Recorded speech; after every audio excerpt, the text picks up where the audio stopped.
Boa tarde a todos, mais uma vez estamos aqui com o Chá da Saúde e o Chacoalhe. Toda quinta-feira às 16 horas nós estamos juntas agora para trazer aí um caminho, uma inspiração, caminhos de autoconhecimento e nós vamos juntos aqui. Nós vamos começar com o chá, né? Exatamente, o verde, né? O verde. Então tá bom, é isso aí, chacoalhe Maravilhoso. com o chá e vamos já brindar, porque aqui a gente brinda a vida. Exatamente. A gente já começa brindando e esse é o propósito, né?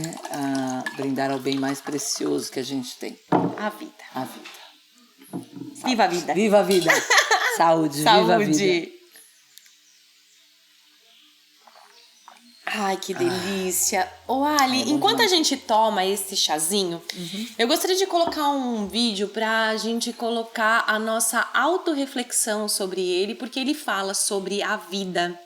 Então, enquanto a gente toma um chá, aí eu vou colocar e aí a gente vai discorrer sobre ele aqui e também sobre a sua história, porque eu acho que tem muita coisa pra gente passar pra todo mundo aí de casa, tá? A vida é só um dia. Nascer, viver, morrer. Tudo acontece dentro de um único instante. O agora. Você não morre no fim da vida. Você morre no fim de um dia. E tudo que viveu foi hoje. E o ontem já se foi. É chão que ficou para trás.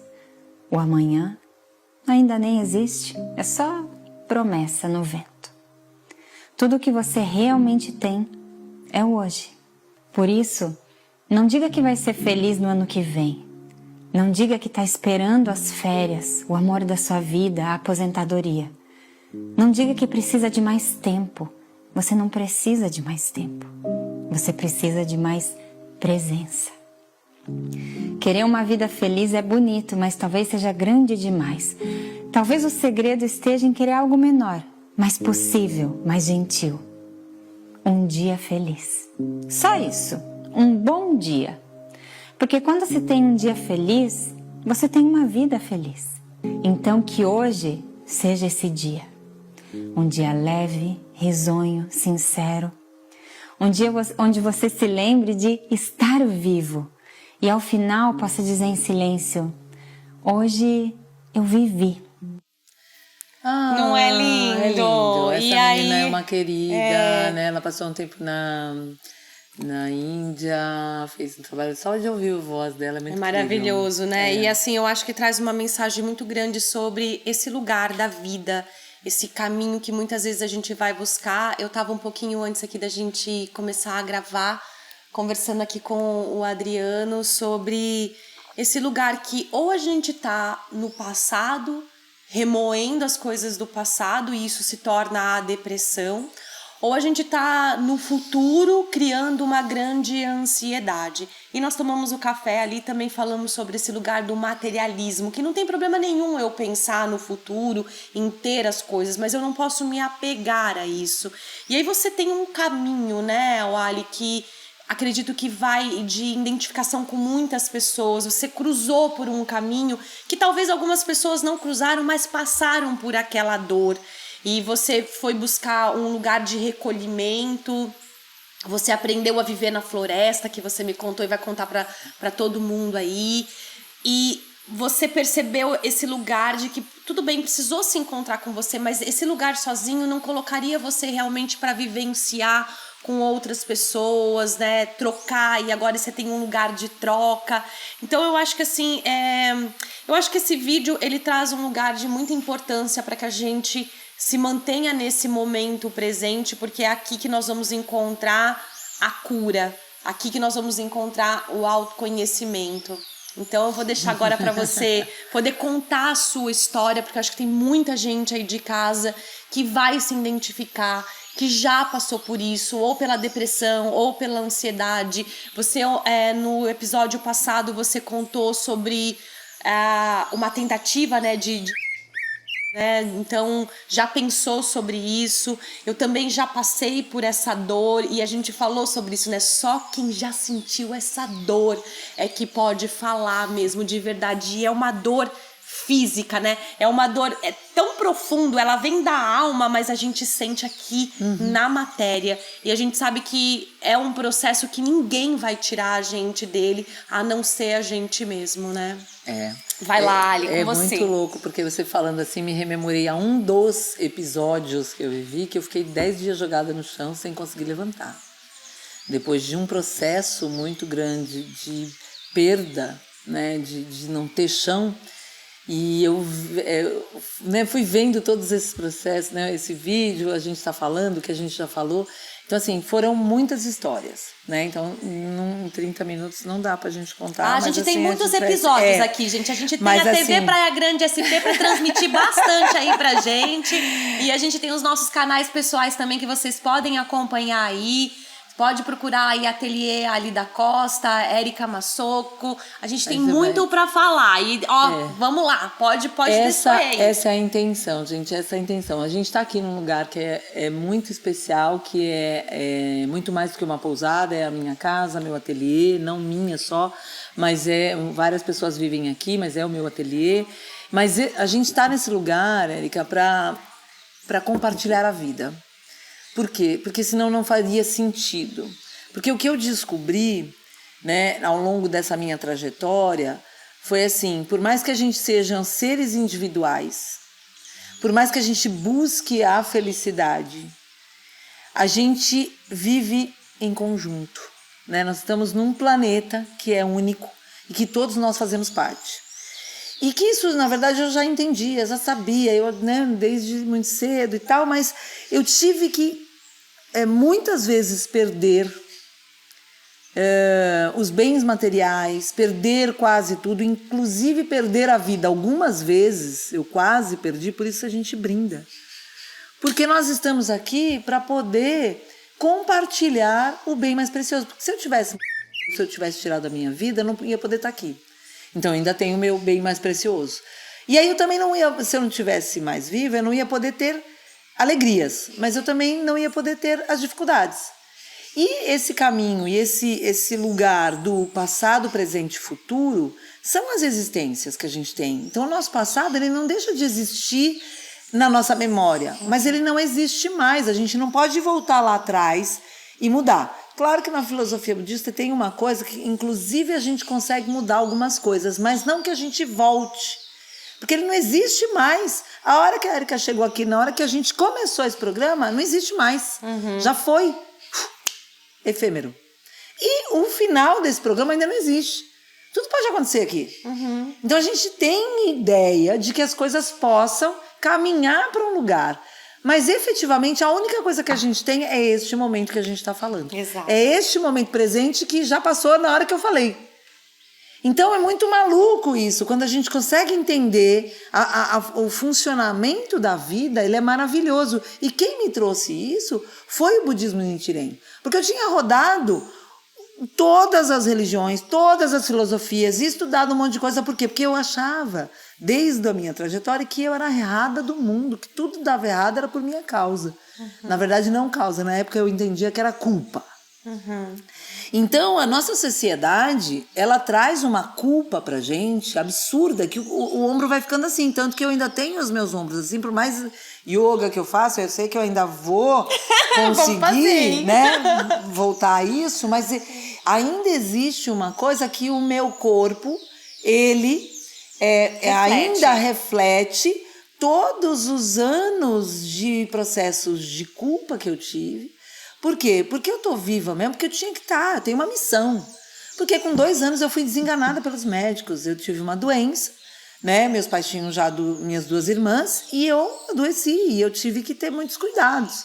Então era médico em médico em médico toda semana de tal e tal. Isso foi muito interessante que você me contou sobre essa sua história, né? De você com 2 anos não ter... você não sabia se no dia seguinte você estaria viva. E eu acredito que ali você já fez um aprendizado de presença, porque era mais um dia. Mais um dia, gratidão por mais um dia. Até você me contou que quando chegou aos 15 anos de idade, você realmente teve alta. Então foram bastante tempo de treino de presença, né, não sabendo, você ouvia Eu do não seu sabia. pai, né? Eu não tinha noção do que estava acontecendo, né? Eu sabia que eu tomava bezetacil todo dia, eu tinha sonhos terríveis com gente de branco, então eu fui criando traumas. E ao mesmo tempo era aquela coisa, mais um ano, né, filha? Mais um ano, que delícia. E aquilo era tipo, não era compreensível. Eu não tinha essa noção que eu tenho hoje. Mas ao mesmo tempo que eu tinha aquele processo de presença, eu ia vendo situações que eu acabava causando na família e que eu tinha convicção absoluta de que eu era culpada. Então a culpa veio muito enraizada junto com o momento presente. Então o que acontece na escola foi terrível, né? O bullying, por exemplo, por quê? Porque eu tinha que ir na escola no dia da educação física, que era o dia que todo mundo brincava, e eu tinha que ficar parada, porque eu tinha que ir só para responder presença. Eu não era... Você não podia participar. Eu não podia participar e também não era liberada para ficar em casa para eu não vivenciar aquilo. Eu tinha que ficar, e aí eu tinha a bola. Então eu só tinha os amiguinhos se eu desse a bola para eles jogarem. Então, assim, era muito difícil. Hoje eu consigo compreender isso depois de muito estudo, depois de muito compreender, de muito olhar para dentro e fazer a minha revolução humana, que é o que eu venho aprendendo nesses últimos 15 anos. Né? Então, hoje eu estou com 57 anos e aí eu tive, então, imagina, né, 15 deles que eu estou respirando. Ai, que delícia. Né? Então, assim, é muito significativo. Claro. Por que a importância da gente compartilhar esse aprendizado? Porque eu não estou falando de alguém que eu ouvi falar, eu estou falando de mim. Né? E eu não tenho vergonha de falar de todas as coisas que eu vivi, porque esse é o meu papel. Eu tenho uma missão de compartilhar que tudo é possível, ou seja, não existe o impossível.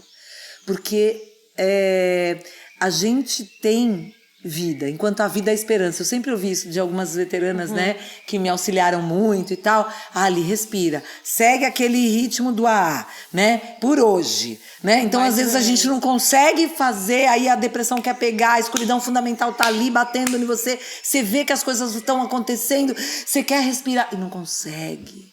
Às vezes não consegue, mas com a ferramenta que eu descobri, que eu tive a oportunidade da vida, que faz a gente brindar e chacoalhar, eu consegui virar essa chave, mas foi muito tempo, e muita dor, e muita angústia.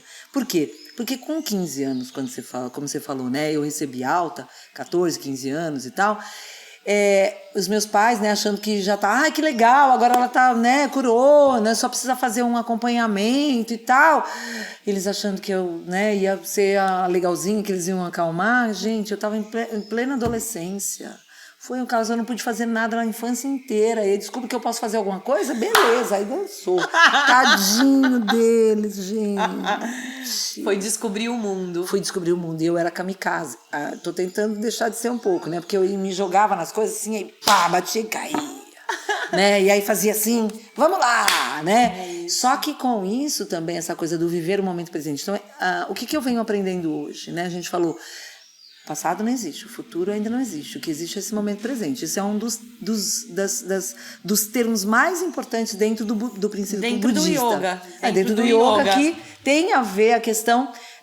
o yoga e o budismo, eles estão muito atrelados lá na Índia, desde o processo de autoconhecimento, de centrar, então é corpo, mente, então tem toda essa coisa. E aí o que acontece? No budismo que eu pratico, que é o budismo do Sutra do Lótus, né, que foi o último ensinamento do Buda Sakyamuni, ele coloca algumas questões muito boas, que assim, ele despertou como é que funcionava a vida. Então, ele compartilha esse processo, né? E tem todos esses ensinamentos que vêm, mas isso só nos últimos 15 anos eu venho aprendendo. Então, tem toda uma história, uma filosofia que também você, enquanto yogi, estuda para que a gente possa conectar e usar essa questão do passado, presente e futuro de uma forma adequada ao nosso momento presente, inclusive. Ô, Ali, e falando assim um pouquinho desse momento presente, porque parece meio utopia, né? Porque todo mundo se fala... tem outras técnicas também que falam sobre o momento presente e isso parece que tá muito distante. Nós estamos dentro de uma sociedade que tá muito conectada, né, com esse aparelhinho e também tá muito conectada com o movimento. A gente foi criado, né, nesse movimento que descansar não é possível, que isso não é o momento, que o momento, né, ocioso não é um momento realmente de criatividade. Então a gente já tem isso um pouco enraizado, né? E aí, assim, tirando um pouquinho, né, assim, até dessas filosofias que a gente segue, né, e trazendo um pouco mais de estudo, né, para dentro disso, e aí eu não sou especialista nisso, mas eu gosto muito de observar esses estudiosos que trabalham a neurociência e a física quântica. Perfeito. Que eu acho muito que ele traz esse lugar de estar comprovado cientificamente. Estudos comprovam como que a mente funciona. Perfeito. E quando você consegue trazer ela para o momento presente, você abre um rio de possibilidades, né? Perfeito. Então, eu acho que assim... Parece muito distante viver no momento presente. Parece que a gente está falando que é algo que somente é para quem está buscando iluminação. Mas eu acredito muito na prática, no exercício, na constância, na disciplina. É perfeito. E eu acredito que a mente ela pode viver no momento presente através dessas práticas. Então eu contei um pouquinho para você que eu também passei por esse escuro da alma. E eu acho que todo mundo vai passar. Porque nós viemos aqui para se desenvolver, né? Tá todo mundo aqui nessa terra, não é de brincadeira, né? Lógico que a gente pode viver ela como esse momento feliz, mas todo mundo aqui tem um propósito divino e sagrado. Nós viemos aqui fazer algo mais, representar a força de Deus aqui nessa terra. Então, sim, a gente pode vivenciar tudo isso, mas nós vamos com leveza, passar. né? Nós vamos passar por um movimento, né? Então eu sinto que cuidar do corpo, da mente, da espiritualidade, seja qual caminho a pessoa escolher, ou o yoga, ou o budismo, o principal é o que essas ferramentas ensinam pra gente como manter no momento presente, né? Então, eu faço a prática de yoga, faço a respiração, faço a meditação e foi o caminho que eu encontrei que mais se conectou com a minha presença, porque eu tava indo buscar, eu te contei isso, né? Eu tava indo buscar no evangelismo, no Santo Daime, que olha, eu tenho o maior apreço por todos esses lugares, né? Eu fui buscar fora de mim. E quando eu disse assim, não, eu vou parar tudo e agora eu vou buscar aqui. E aí essa ferramenta para buscar aqui foi uma ferramenta aqui de desenvolvimento do momento presente. Então eu acredito que quando você traz essa sua ferramenta, né, que você faz o mantra, né, que eu não sei pronunciar e ela vai falar aqui pra gente, eu vou aprender, mas eu acredito que essa ferramenta te trouxe a presença. Então a gente tem ferramentas que trazem presença, mas a gente precisa ter disciplina. É por isso que eu dizia para minha irmã, que já era budista, que eu nunca ia fazer esse negócio. Imagina que eu vou fazer isso aí. Não, eu nunca tive disciplina de nada. Né? Então, assim, tem muito essa coisa, né? Porque essa coisa de ficar fazendo uma coisa, ou planejar, ou fazer. Então, assim, o futuro te dá ansiedade, muito, né? E o passado te dá remorso. Né? Então, assim, esse momento presente, ele é muito importante, mas, ao mesmo tempo que você está vivendo o momento presente, e o fato de eu ser muito intensa, né? Então, a intensidade do tipo, pode acabar, e o detalhe, aí quando você encontra uma filosofia que te explica que a gente nasce, cresce, envelhece e morre, tem gente que nem envelhece, já morre, e que se você conversar com a morte todos os dias, você não perde tempo, não perde tempo. Não perde tempo falando mal dos outros, não perde tempo se lamentando, porque a lamentação dentro da nossa filosofia de vida, a lamentação apaga a boa sorte. Enquanto você está falando mal do outro, enquanto você está se lamentando porque você não tem, enquanto você perdeu a oportunidade daquele momento presente, que é o teu presente, de achar uma solução maravilhosa para aquela situação que você se encontra. Falou tudo. Não é? Maravilhoso. Então, assim, ela me chega. Aí, se você olha e fala assim, cara, e se agora? Se eu, por acaso, Nossa. Vou estar feliz ou tá triste? Eu vou estar cheia de remorso porque teve aquele fez isso pra mim, aquela lá fez aquilo, porque vai inflando, né? E o detalhe dentro da vai inflamando. Inflamando, exatamente. É que Inflando e inflamando. O legal é uma coisa assim que quando você olha e fala assim, dentro da nossa, né, filosofia, eu sempre falo muito que eu tenho estudado muito. O lance da filosofia budista do Nichiren Daishonin é fé, prática e estudo. Se você não estudar para você entender a tua fé, para você não fortalecer, não adianta só orar, só fazer, não vai adiantar, porque ela não é uma coisa que alguém vai resolver para você.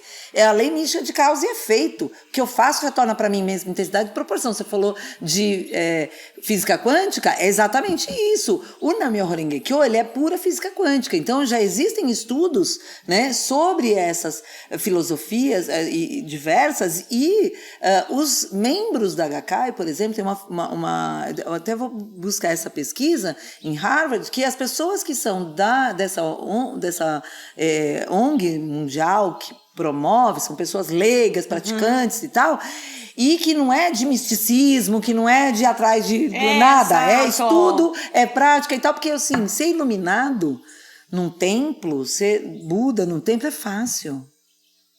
Vai ser iluminado tendo conta para pagar, tendo chefe chato, tendo marido ou mulher que não tal, tendo tantas crianças para cuidar, tendo fome. Como é que você faz isso? Isso é muito importante, assim, porque houve um tempo que eu me retirei mesmo da sociedade e você também contou um pouco. Eu acho que eu não fui tanto ao extremo de você de viver de peixe, mas... Viver de peixe de folhinha.